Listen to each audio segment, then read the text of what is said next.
I take it that everyone wants to understand my interest in architecture, but I would say I didn't quite recognize that I was interested in architecture.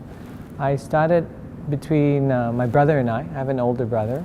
I think as a child, I could draw. And I think that fundamentally strikes me distinctly different from my brother. My brother would be one who would be good at logic, mythology, mathematics. You know, he's just a rational man. I'm not. I'm a little bit more artsy. I like music, I like art. And so from a young age, I think that made a distinction. But I also recognize that I grew up in a family where over dinner or breakfast, my parents would talk to each other about the profession. And when I was younger, I did not understand a lot of the terms like retaining wall, foundation, the piling. And although I didn't understand it, it became second language to me. So when I went to the university, it was almost a natural choice that I'd say, let me try architecture. I can draw and it would appeal to me. I have a sense of what I'm doing. And so I enrolled into the School of Architecture, did architecture, and to my pleasant surprise, I did really well in the first year, and everyone looked at my drawings and wondered whether I'd taken drafting classes in the past, and I said no.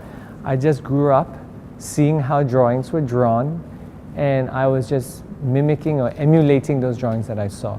So I think my interest sort of started to blossom in the university, but before that it was a lot of art and interest in music that sort of led me to where I am.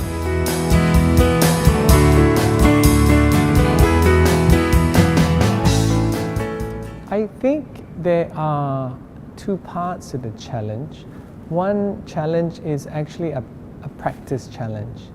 I think in the past, I don't know, what's a good word, 50 years, 40 years, architecture has started to diminish its role, and sadly so. So I think a big challenge is how can architecture regain that foothold on what it does for placemaking, for country making, society frameworking. I mean, architecture has more to offer than just the built physical space, but it is because of the built physical space that you see things happen around you.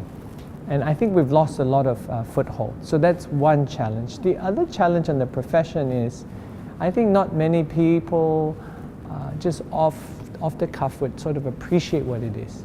We think it's art, it's design. But of all the faculties of design, architecture is probably the only faculty that does design with function. So dance is an art form, but there's no function. So I think it becomes an interesting thing to sort of educate and share the public awareness, because otherwise people don't quite see where that value is. They like design, but you know, they don't quite understand it yet. So the pleasures? The pleasures is clearly, you know, making a mark and leaving that footprint that you do of a building, and how it impacts everyone's lives around that building. So I think the joy is really walking by and my son looking up and says, hey, that building's done by Dad, you know? And so that kind of joy, you know, that kind of joy.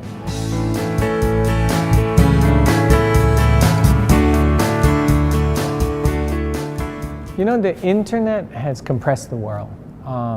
It may not need books per se, because you can replace that with PDFs and tablets and all that. I think, however, the library plays a separate role, which is, I don't want to call it an archival role, but it's the world of the original Bible. It's the world of the original book. And that should not be replaced, because the intangible virtual world cannot quite replace. It's kind of like meetings. I can Skype with someone, but it's not quite the same as meeting someone. And I think libraries play a very important role. However, having said that, for a library to continue in its original mandate of what a library is, I think would also be a missed opportunity. So as much as a post office would rethink how it operates and how it plays in the new economy, I think the libraries have the same challenge as well, and they have to figure that out.